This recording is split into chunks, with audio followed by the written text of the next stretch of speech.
So why teach the double snatch after the jerk? It seems like all you're doing as you are progressing the press to a double press is just adding a second bell to the snatch. The reason I like to save the double snatch for after the jerk is because when you're pulling two bells overhead, there may be a sensation that you need to get under the bells a little bit. And how will you be prepared to get under the bells in a snatch if you haven't gotten under the bells with the catch in the jerk, or at least practice the overhead quarter squat? You probably don't need to, especially with bells that are, say, less or the same as your double pressing bells for the 5 to 8 rep max range. But it can be fun to challenge yourself with the double snatch. And unlike some people, I enjoy fun in my training. So once you learn a skill, especially when you're getting into this level, you have to have come to an understanding with your body that allows you to easily interpret sensations during training as stop signals or go ahead signals. Don't challenge yourself to your fullest extent, but it's okay if you work up to, say, a daily max. What do I mean by a daily max? A daily max is a heavy lift for that day, but it's a lift that you can fairly confidently get. It's one that on most days of the week, even if you're feeling a little bummed out or under the weather or not optimal, you do a little soft tissue work, you do your warm up, and you're like, yeah, I could probably hit this today. Am I gonna go there? Not necessarily. I might stay in the lower intensity range and do some higher volume sets. I might do some specialized variety.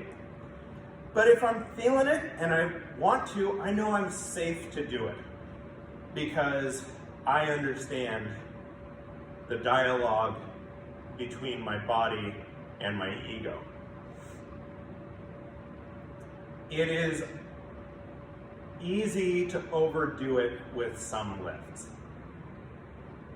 Kettlebell ballistics are not those lifts. Kettlebell ballistics, if you're overreaching, you simply don't make the lift. It's not I've ground myself to death under a heavy squat or a heavy barbell bench press or floor press. It's, oh, I didn't quite make it, back down. Or, ooh, yeah, I'm not ready to snatch that yet. Okay, save some gas in the tank for another day. Or, you know what, I thought I was gonna be ready to do this today, but I should just back off and maybe focus on sets of 3 to 10 and get some practice in, get some skill sets in, because I'm clearly having some technical difficulties with that higher end weight. So the double snatch is adventurous. I think it's fun. I think the jerk is fun. The long cycle clean and jerk, even as challenging as it is for the body, is still fun. Exercise is. It's strength training, and especially overhead strength training is such a triumph of humankind over gravity. And we know that gravity eventually wins, but it's okay. We can stave off the entropic nature of the universe by putting weight over our head. That's pretty freaking cool. So the double snatch, you'll need a little courage. You also might need a pre-swing, and you might need to practice some pulls first just to get the idea of what that's going to feel like when you're ready to go overhead. Some pre-swings to get your confidence up, some snatch pulls to get a feeling for what's going to happen, some jerk practice so that you know that if you need to squat under the weights as they lock out overhead, you can. Then just go for it. So here's what I'm talking about when it comes to pre-swinging for a double snatch. Backswing, Okay, now I'm ready. So the pre-swing is just there to build your confidence, get some stretch reflex going so that it's not all muscle that you're using to get the bells overhead. Unless you're deliberately doing a dead double snatch or a double muscle snatch, which are specialized variety exercises that you can use to get yourself ready or to challenge yourself once you understand the double snatch. The snatch pull is simply starting to pull in on the weights at various heights to various degrees. Pre-swing, pull, pull, pull. And by the time I get to that second or third high pull, I understand that it's not going to be that much of a transition to get overhead. So heavier weights.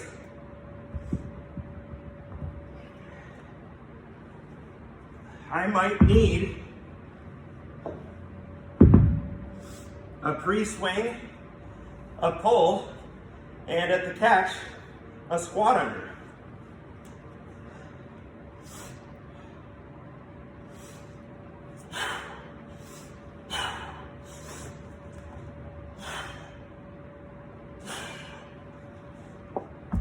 But then I got it. I like to use an active negative after I've done my double snatch. I certainly, even if I do use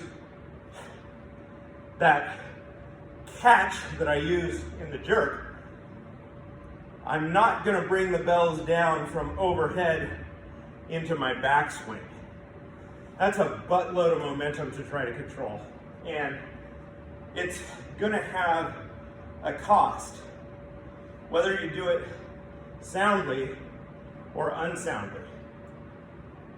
At the best, if you do that double drop very well, it's going to tire you out quick. Your nervous system is going to be under a ton of load and fatigued very early, which means you're more likely to make mistakes, which brings us to doing it incorrectly.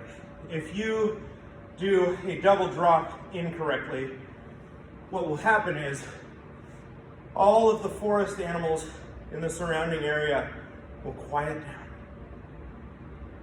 because they'll think that hunters are coming, like in Bambi, because there will be a gunshot-like sound, either from your spine or from you ending your own life because of the pain that you've inflicted on yourself. I'm being dramatic, but it's not going to be good.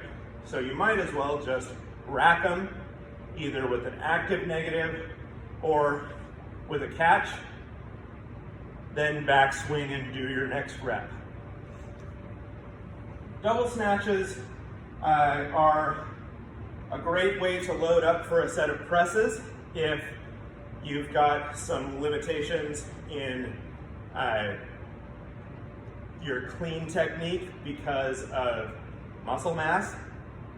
Double snatches are also a great way to get into pressing because it's fun.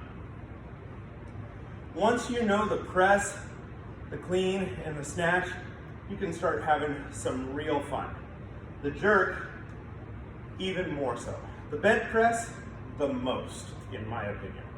So, if you've laid the groundwork, don't be afraid to go here. There's a lot of great things coming your way from these. At the very least, a deeper understanding of the fundamentals. At the most, a tremendous amount of strength that you can carry with you for the rest of your days.